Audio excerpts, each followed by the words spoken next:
Hi guys, in this video we'll talk about can we change language on Bumblebee app. Now first of all, if you open the application, go inside your profile section and just click on complete profile. And once you click on complete profile, you just need to scroll down. And once you scroll down, just keep scrolling and you will see this option called languages. Choose the language you know. Just click on add your language, and inside this section you can add like up to 2 to 3 languages depending on whatever your language is. Let's say it's English, or let's say it's French, whatever language you speak, depending on your language, you can just select the language and add it. Now, basically, this is not the app interface. This will change, or you can say the set your preference language inside your account. If you want to change the whole interface of the app, you just need to change your language of your whole mobile phone. Just go inside your settings and click on language. Just search language and region setting.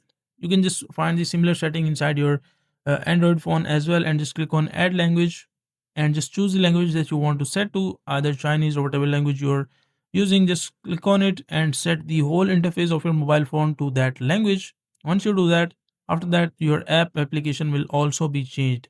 So that is a simple and easy process of how you can do it.